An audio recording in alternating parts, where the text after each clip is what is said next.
Ladies and gentlemen, thanks again for showing for another Between Two Stoves interview. Today, I got a very special one. I know I always say that, but this time, it's really quite special, okay? Justin Kaufman is on the show today.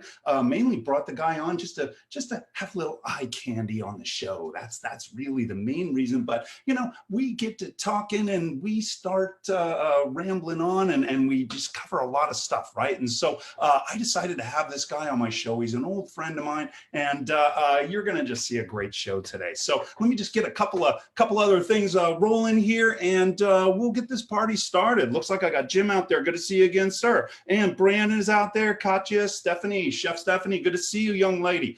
Yeah, so a real good friend of mine, Chef Justin Kaufman. I know him as a chef. I know him as a teacher. We worked together for about a year and a half there. I also know him as a pretty decent stand-up comedian, kind of in the amateur ranks there, but nonetheless, he's a funny guy, okay? Over the last couple of years, he spent his time building a food business. He was running a trailer out in Arizona. You know that's a tough business, and so he's gonna kind of talk about all that. He was out there in Arizona until he hit a brick wall when COVID knocked everybody in the teeth, right? And so he's currently a refugee from Arizona, and he is working in beautiful Lake Tahoe. He's on the Nevada side. And so I was talking to him the other day, and I thought, you know, hey, why don't we bring him on to kind of talk about, you know, what's going on in Nevada, what's going on in Arizona? Hey, what's it all look like? I thought it would be some interesting conversation. So that's a little bit of what you're going to see here. Now, I should mention, we agreed before we started interviewing and everything, we are just not going to talk about his employer or anything like that. The last thing we want to do is like bring some companies into the mix here and everything. So we just kind of talk in the broadest terms of, you know, where he works and kind of what his job looks like. He works in kind of one of the big Fortune 500 hotel companies. And so I am from that world as well. And so I wanted to hear all about that. I hope you find this stuff is interesting, right? This is really just a couple of dudes talking about kitchen life, right? We're talking about his business, and we're talking about, you know, hotels nowadays and all of that, okay? And we're also going to see a little bit of the softer side of Justin as well. As I mentioned, he's done a little bit of stand-up comedy, and I wanted him to ask that because, you know, heck, a lot of people think about it. I could even see myself doing that. I pretty much already do it anyway, standing in front of people yakking all day long. But yeah, he actually went out there and does it, and it takes a lot. And then we had this conversation, and he laid down some pretty profound thoughts, man. I think you're gonna love it. He's a profound guy, but trust me, he's also funny. He's like a doctor of funny, right? He could be a school, okay? And he's that guy, okay? So that's what we're looking at today.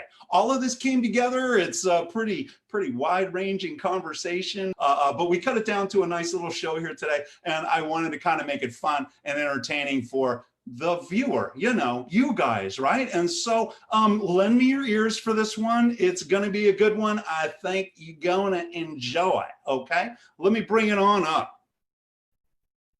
And by the way, thanks for showing up, everybody. Oh, I got Kimberly out there. Very good to see you. I got Kathy out there.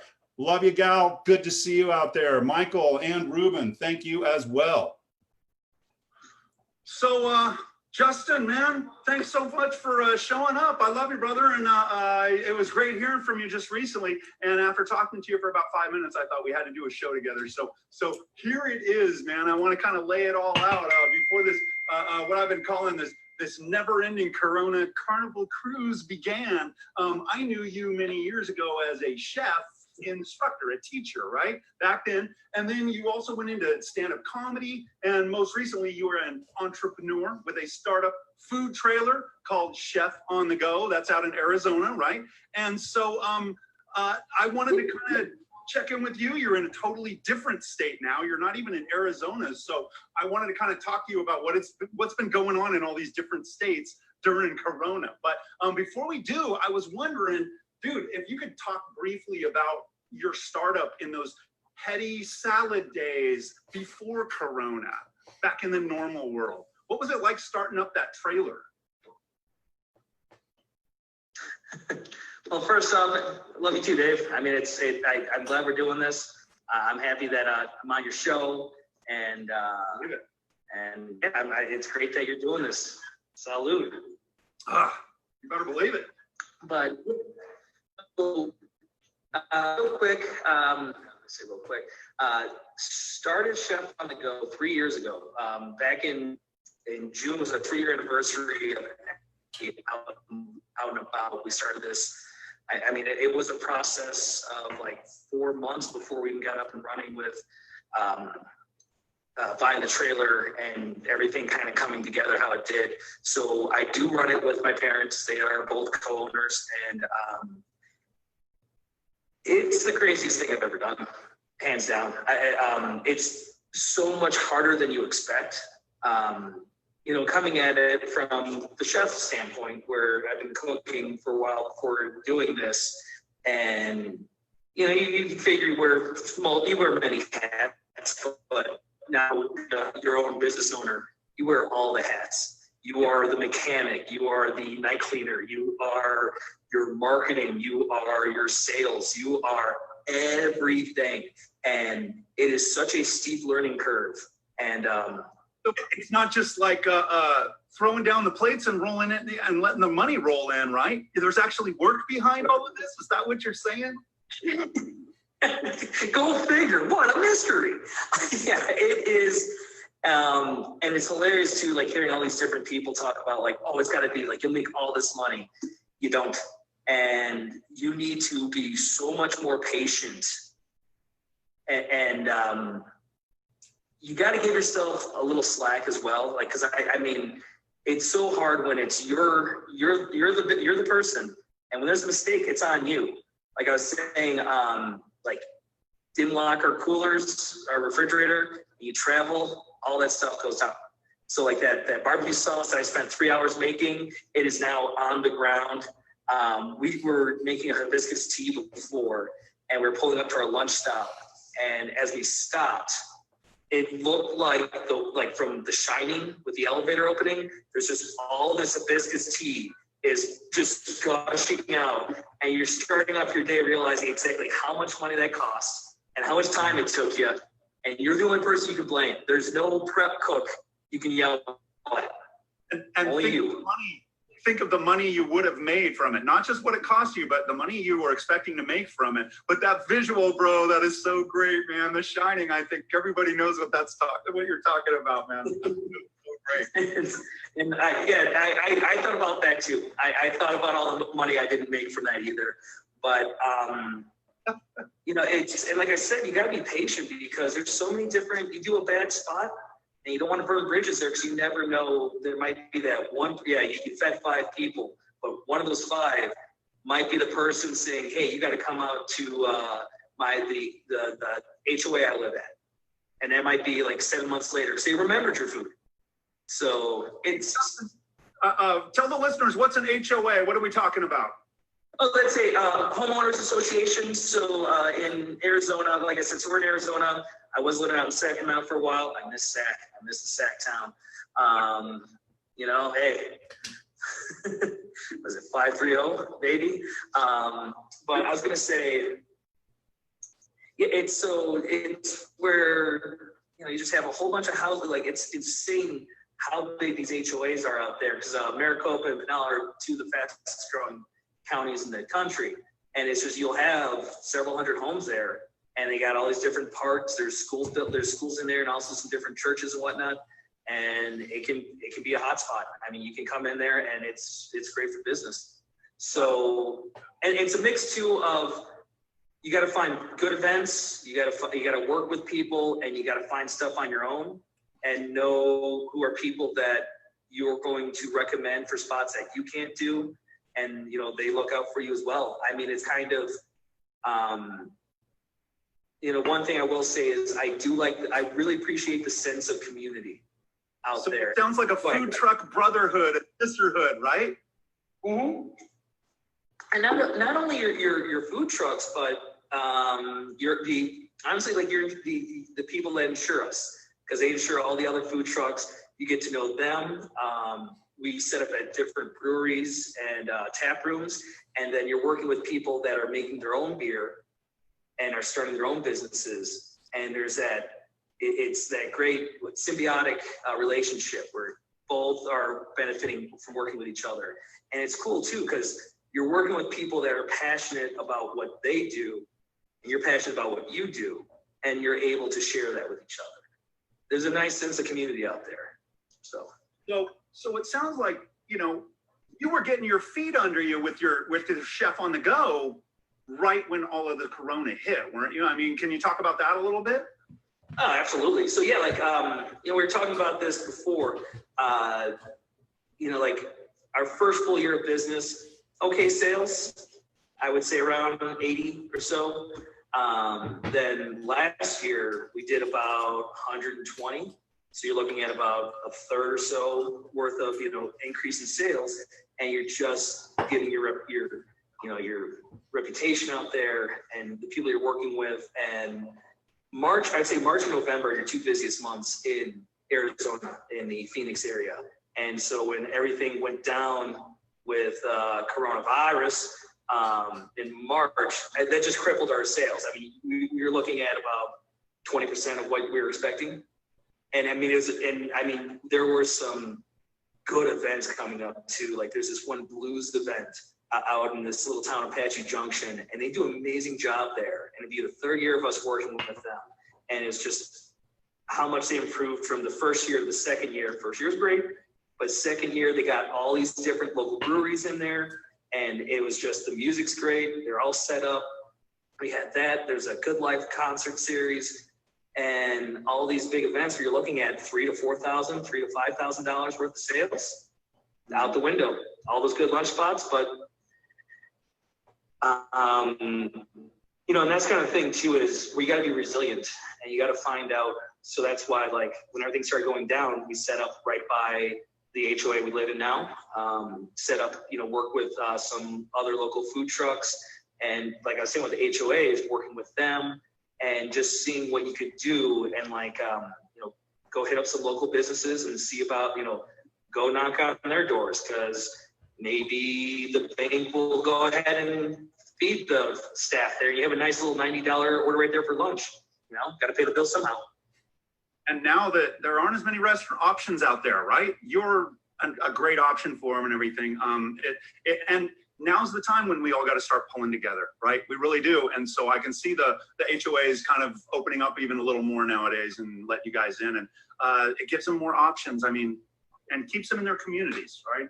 Just makes sense. Absolutely. And it was interesting because at first there was like this initial pushback, just because like when everything first started, you know, people were very worried, and you know, like at first, like a little apprehensive, like, well, we don't know. And then then talking to them. And also you can assure them that the nice thing is food trucks and trailers are set up.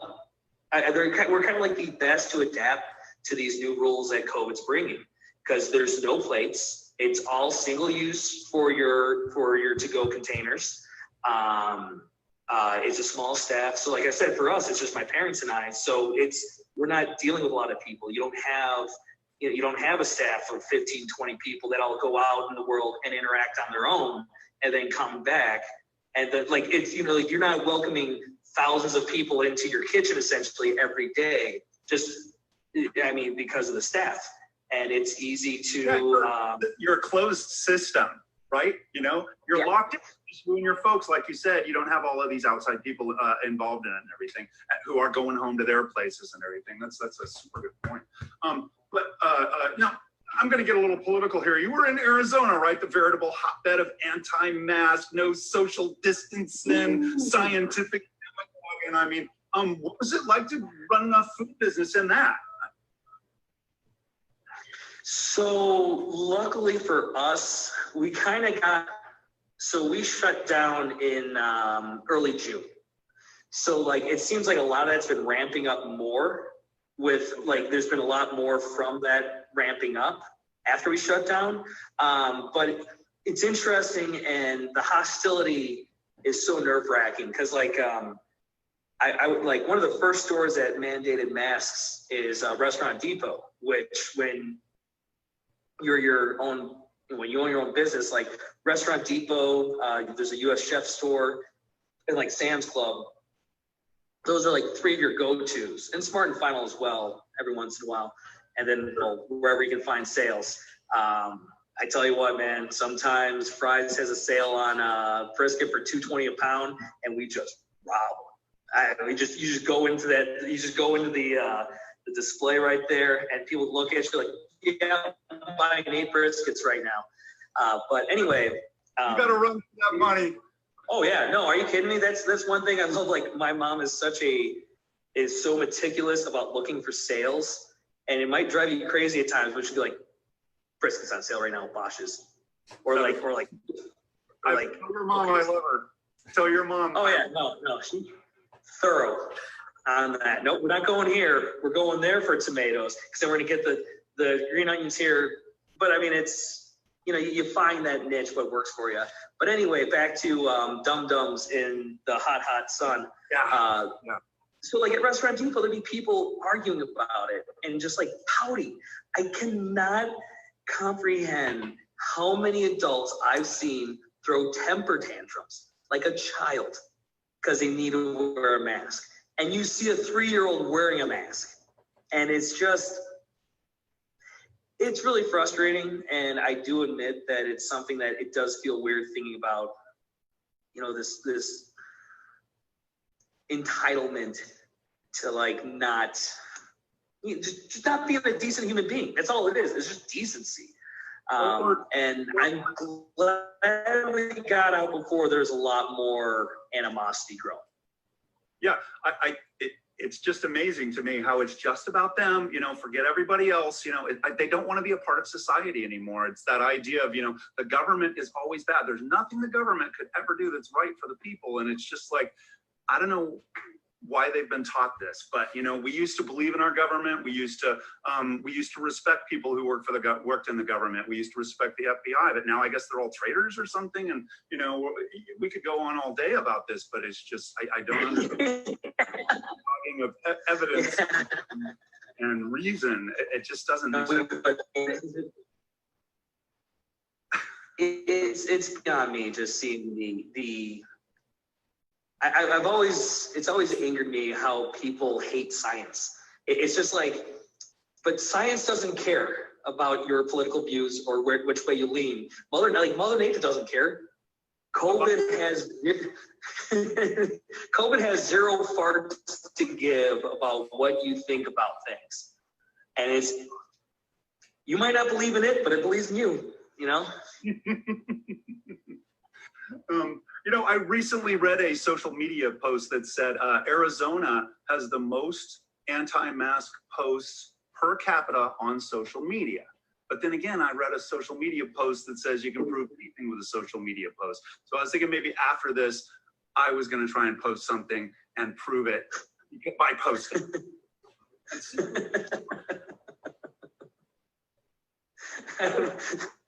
Anyway. So you actually escaped the COVID summer in Arizona, you said, right? So yeah. Now? So now I'm up in Tahoe at some place I used to work at before for the summer, working there. This was actually planned out beforehand. They need seasonal help during the summer up here, and I was planning on coming up there regardless. And I mean, just so for everyone knowing, I'm not going to name names, but it is, let's just say that I'm working at kind of a Fortune 500 company that hotel. So, you know, working for one of those again and just seeing, you know, coming back here, which I'm grateful for the opportunity to kind of hide. I lived out in Tahoe back in 2009. So like during the recession, I just hid from everyone in the mountains, and now I'm doing it again. So I think I'm finding my whole, when I flee from someone, I'm going up to the mountains. Right.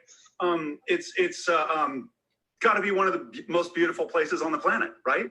The most beauty per square inch, right? And it's just, it's beautiful. It's beautiful. I like the stars are absolutely stunning out here, and just, yeah, it's a nice little escape from it all. So yeah, it's great to be by water again. I'm very jealous. I mean, it's still hot down here in the valley. You know, all your homies back in Arizona are all burning up right now. It's just gorgeous up there, and I'm very, very jealous. Here, let's shift gears a little bit. I wanted to ask you about another thing you did after. Hey, let me take a break here, everybody. Just station identification. You guys are watching a Between the Two Stoves. In case you're wondering who this gentleman is, I'm talking with Justin Kaufman. He's a chef. He's a teacher. He's a funny guy. He's just somebody I've known for years, and where he's laying down some solid gold industry stuff, insider information. This is great stuff. And thanks for watching, guys. I'm going to get back into it. We used to work together at a culinary school, right? And after all of that, you tried your hand at the stand-up thing, and I wanted to kind of ask you, what was it like to kind of shift gears like that? It takes like so much to just put yourself out like that. Tell me about that a little bit, if I may. Yeah, I feel like you're giving me a little too much credit for doing open mics and making jokes, but seriously though, it's something I've wanted to do for a long time, and it's just something that kind of my personality and just how I look at things. And actually, while I was teaching was when I first finally started going out and giving it a shot, as you've been to a show or two, I believe. No, it's one of the coolest things ever. I think it's more therapeutic than anything, just being able to get out there and, you know, work out what like thoughts you have and trying to express them to get a reaction out of people. And you want that reaction to be laughter. And also it's something else where like, not like going to open mics too, it's working out. It's going to the gym. So like there's something about going there, and you know, if you're going in, like I might like to have a couple drinks in me just to kind of, you know, loosen up a little bit, but I'm not going to get smashed. You see people that get smashed out there and they're just wasting time. You know, it's kind of the whole, you get out of it what you put into it. Yeah. Oh, I hate, when you got this sloppy drunk that's up there and you're just like, and they're scaring people away, and you're like, what? Oh my God. Come on. Tearing them down. Like there's a little bit of, but you meet a lot of amazing people, and yeah, there's something about getting that reaction out of people that you're hitting some kind of chord with them, and especially like if there's something that you've thought and you see people like, yeah, I've thought that too. You're like, sweet, I'm not the only person with donkey brains apparently. But here's a question. Do you ever accidentally like go to an open mic night and have someone telling the same jokes, or you hear stories about that kind of stuff? I mean, you got to be thinking about a lot of the same things. A lot of the themes got to come up, you know, again and again.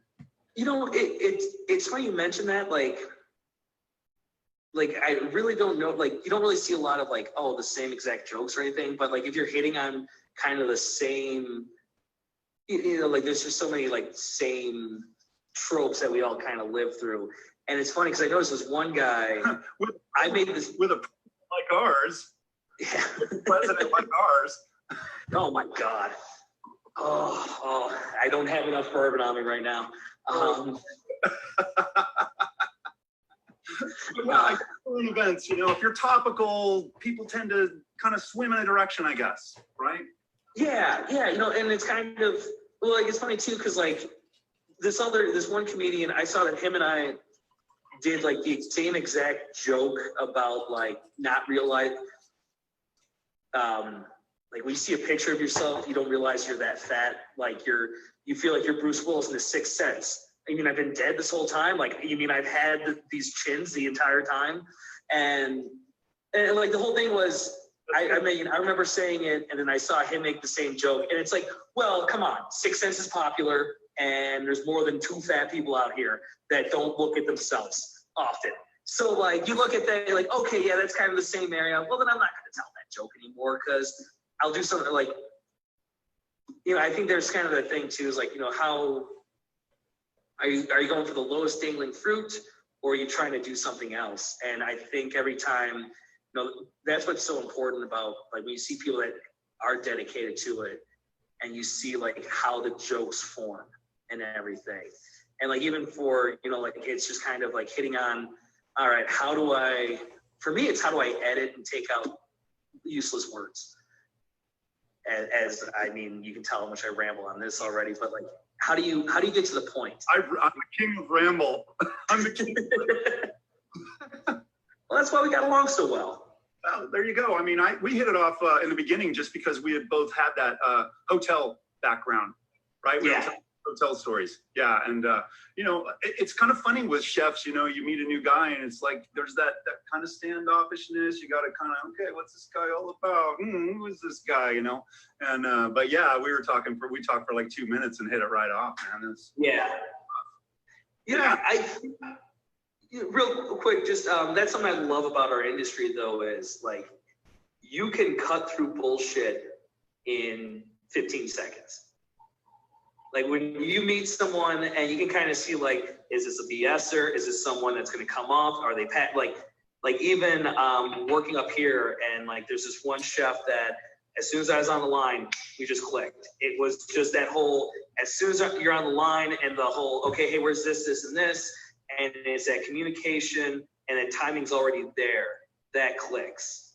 And your ballroom dancers is what it is. You're dancing. Oh yeah. Right? Yeah. I know that feeling. That's good stuff, man. This is beautiful information for anybody out there watching. This is like far-reaching conversation with a poet, philosopher, chef, teacher, and general great guy, Justin Kaufman, a good friend of mine. And anyway, Make me blush. we were talking about like the stand-up comedy, and it's like everything's so sensitive, the cancel culture. I mean, you see other comedians up there having to go through it. I mean, what are your thoughts on this? You know, I think that, and it's funny because last night I was out with a couple guys. We were having a drink and everything, and somehow the conversation, like we were talking about comedy, and the conversation got into abortion. And the one guy was so against it. And then I made a joke that really angered him. And there's something we were talking about was like, I don't think I think every topic needs to be open for comedy, but it's up to how good of a craftsman are you at your craft, at your skill? What is it? I mean, that's the whole, people talk about different things, punching up and punching down, you know, like, That's what I don't know, was like it's how you come at something, I think, is important. And like, what's the point of your joke? Why are you saying this? Like, are you saying this to hurt someone? You're going to get called out. Like, I think the idea that like cancel culture, to me, like, it's weird. I don't think there's really cancel culture for the more famous, rich and entitled. There's not really one for them. They'll be fine. They always flow back. I think for like normal people, you know, they might fall a little more of a fear of it, but like, if you're going to have dumb, bad views, you're going to get called out on it. If you're going to, like, because I just think about all the different, like, I think about even, trying to, who should I bring up? But like, I think like Neil Brennan, his stand-up on 3 mics, you know, how he brings up very raw things about mental illness and depression and, you know, having a narcissistic dad, you know, like there's some really amazing personal things there. And it's how you address issues. Or are you just doing, like, I hate hack. I think in comedy and in food, you hate hack. When you see a hack come by, let's put balsamic reduction on everything because I'm a hack and I don't know how to do anything else. Let's, or like, let me just go for this dumb, bad joke. microgreens. Yes. Finish it all with microgreens. The stupidest thing, let's just sprinkle microgreens on there, and then let's just have this container that's going to be a third full of just limp, sad microgreens that we're going to throw out at the end. Like, how many crab cakes have you seen topped off with like a little bit of, like a little fog, caviar and microgreens? Oh my God, what, amazing. You're killing me. You're killing me. Man.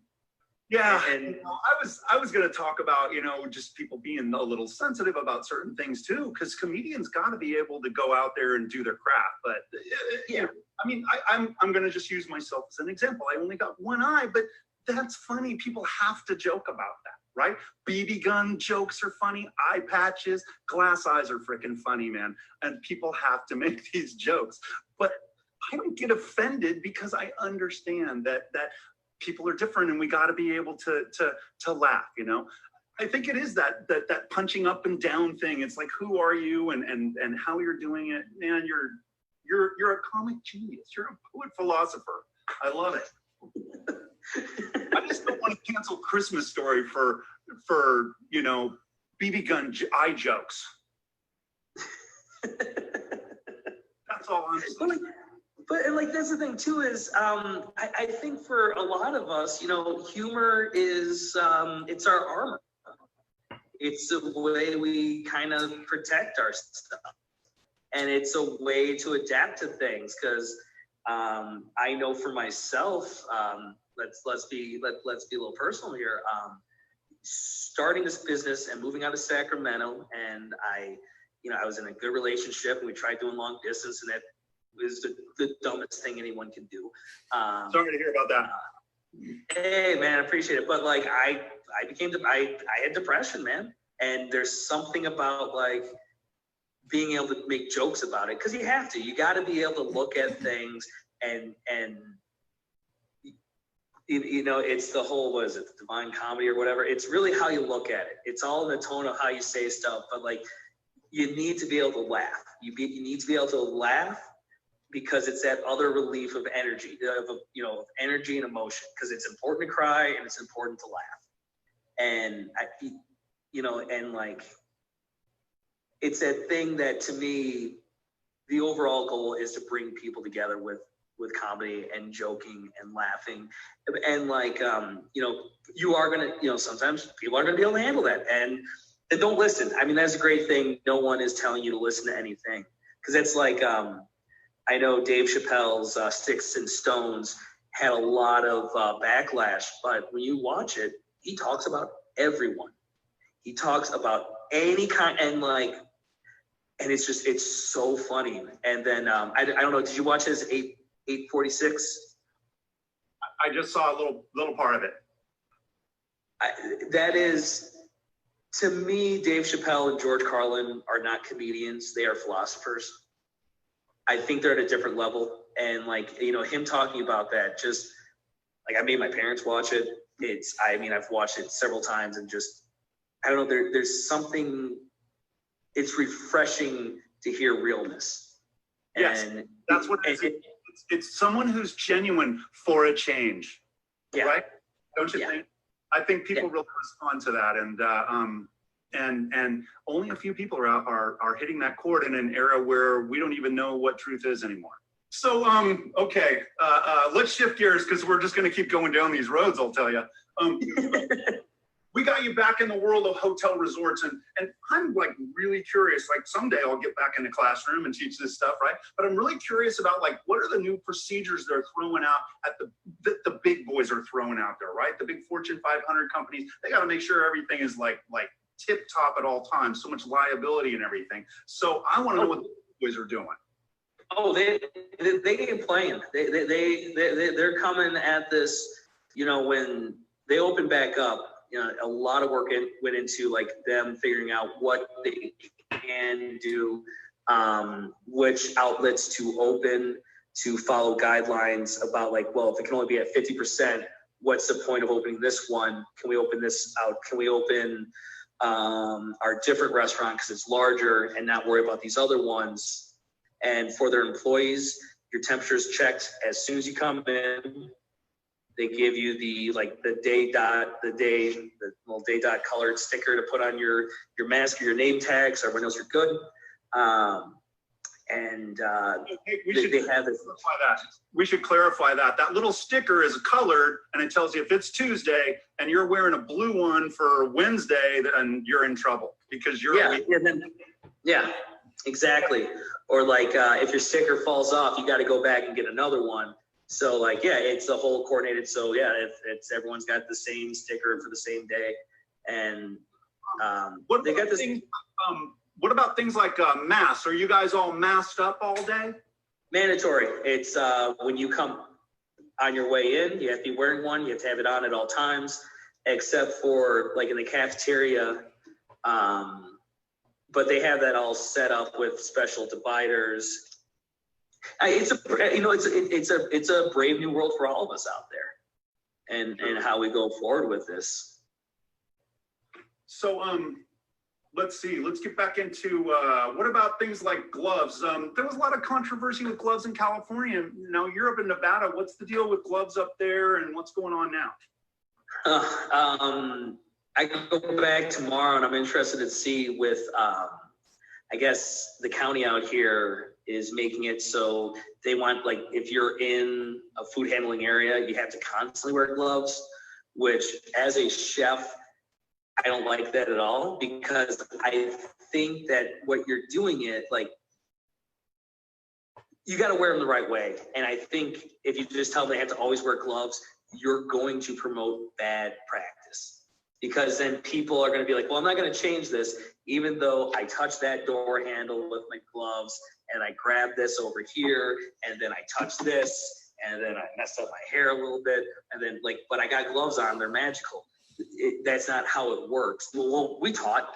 I mean, it was, I worked with I had a student that I was working with after everything was done, and he was talking to one of the servers. He goes, yeah, I'll just put on 3 pairs of gloves and then take them off after I'm done, so I don't have to change them all the time. And I was like, no, that's not how you do it at all. Are you serious? He uses 3 because he's going to go to the bathroom 2 times.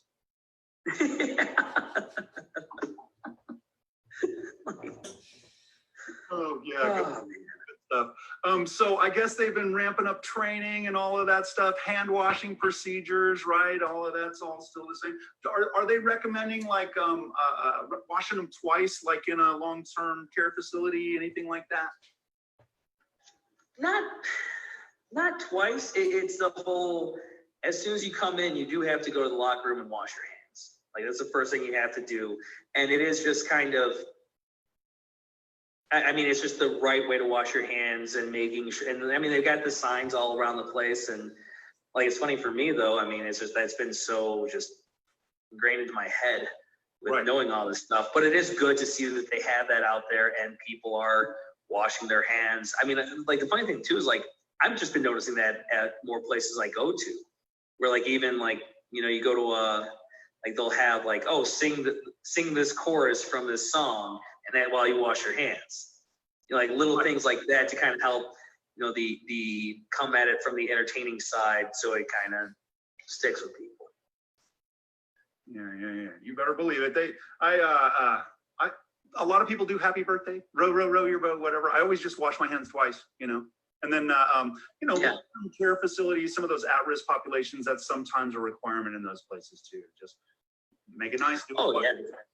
Yeah. Well, yeah, especially with a higher risk population like that, you've got to be extra diligent. So here's a food safety nerd question for you. What about like grab and go ready to eat food that they can kind of take with them? You know, is there any worry that like let's say I get just a salad and somebody might have breathed on it, say, or gotten some sort of vapor on that thing, it's not going to get reheated or anything. So has there been any discussions about things like that?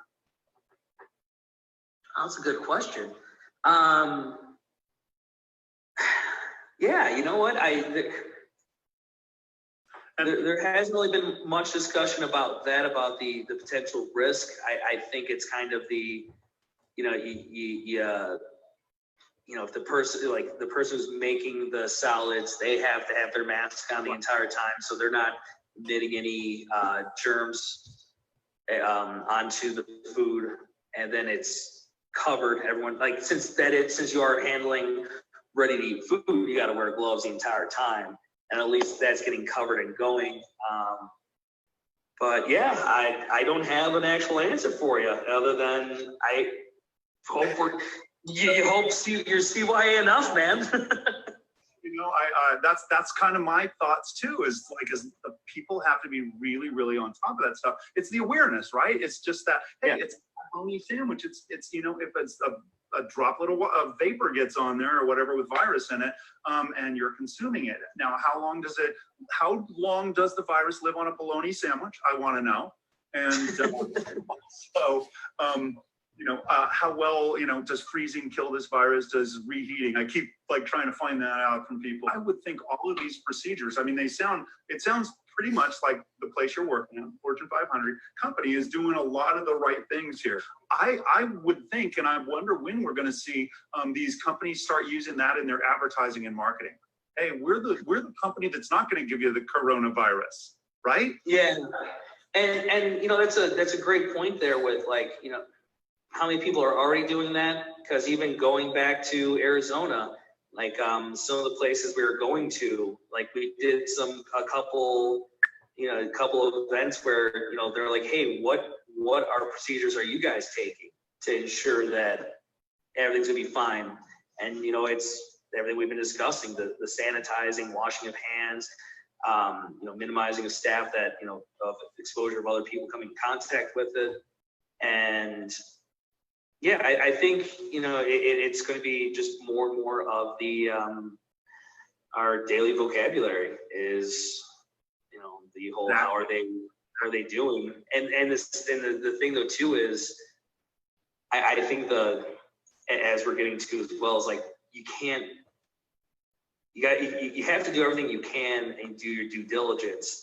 But at the end of the day, if someone still gets it, because I mean, or when, other people get it, or if whoever gets it, you can't, what responsibility does a business hold to that? I don't know. It's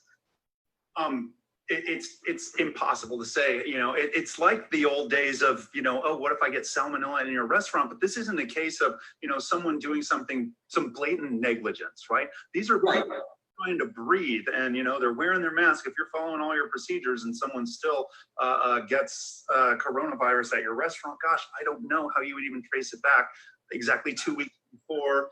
Now the point is, the best restaurant in the world, or the best restaurant in town right here just happened, somebody in back gets coronavirus. No, didn't spread it to anybody else, but they still had to shut down for 14 days, right? Right. How is that going to affect the industry? What is it going to look like? Is your food trailer going to be the future, right? Yeah, those are a lot of big questions that I know personally. I'm mulling them over constantly, what's going to come next, and just being aware of, we all don't know yet. And I have a lot of concerns too with how Congress they're playing with our lives right now with no real hope of hey, how do we keep things afloat? So you're saying it almost sounds as though they don't have a plan? And as soon as they try to form a plan, it's how can they give more money to billionaires? Well, let's get rid of this payroll tax. Oh my God, really? You want to give more money to them? You can't just, I don't know. And especially because what do? I mean, you got to be smart. You're trying to be safe. But I mean, you're talking about with the restaurant in town, those days you're closed, you'll never be able to make that money back. That money's gone forever. Great guy, great plays, doing all the right things. No one caught it, but they had an employee that had it. Yeah. Yeah. And you mentioned all the due diligence and all of that. They were doing it all. Yeah. But that's the thing too, and it's not to say anything about that employee, but also there's only so much you can do at work. Then people are there for 8 hours a day. Then they go out to the world and they're there for 16 hours. I think it goes back to what you were saying, that we need to build this community. We need to make these practices ingrained into every American. I have these conversations with you today. I'm having this conversation and I'm thinking, hey, there needs to be more training like this for smaller places, because not just the Fortune 500 companies need this information. And not just that, I think general citizens could do well to take a ServSafe class these days. All right, brother, let's get out of here. I'll let you go. That was awesome. We'll do it again. Sounds good, man. Absolutely. Thanks so much for having me on. All right, this is great. See ya. Bye-bye. Bye. Wow. I thought that was a great talk, and he hit on so many important points. The big one to me, something I never really thought about, is how, his little food trailer business just might be the future of food service, right? It's just a couple of people working in this trailer. It's that idea of shortening the food chain. Everything is done by a few people, and then maybe you're only selling within this one area. Gosh, what a way to kind of socially distance with food, right? That kind of a thing. So I thought that was kind of an interesting point, right? But I gotta say, wow, what a great talk. Okay. I feel better just having had that talk. Okay. It was very, very pretty. I want to thank Chef Justin Kaufman for making the time. We actually had tons and tons of footage. I mean, we had an ass ton of footage, seriously. And I had to trim that one down quite a bit, but I wanted to hold on to those nuggets of gold. I thought he had some really, really profound statements on life, as well as informational statements on business as well, right?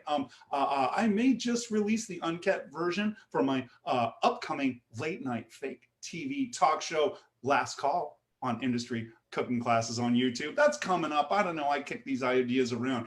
In the meantime, you can watch Quarantine Kitchen Happy Hour, cooking every Monday at 4. I'll just run down some cooking techniques for you, and I'm going to be bringing on some other people as well. We are going to start broadening the program here and start bringing on some talent, okay, on this show for a change. Have some actual talent instead of just me yammering on day after day, right?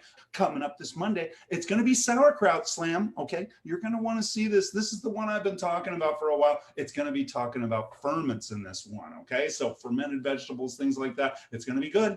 Very good. Okay, you're going to want to see that one. And by the way, next Thursday, right here on Between Two Stoves, we are going to be hosting Sacramento food superhero Amber Stott. Can you believe it? The founder of Food Literacy Center. Let me say that again. The founder of Food Literacy Center. Okay, it's worth saying twice. Okay, this young lady, if you don't know her, she has a bee in her bonnet about food education for Sacramento's kids, okay? And that's something that I can get behind, okay? I can absolutely get behind that, and I hope all of you guys can too, okay? We're gonna be talking to her on Between Two Stoves. That's at 5 p.m. every Thursday night, okay? You might miss a lot of shows this week, but this one, you're gonna wanna see this one, okay? You're not gonna wanna miss it at all, okay?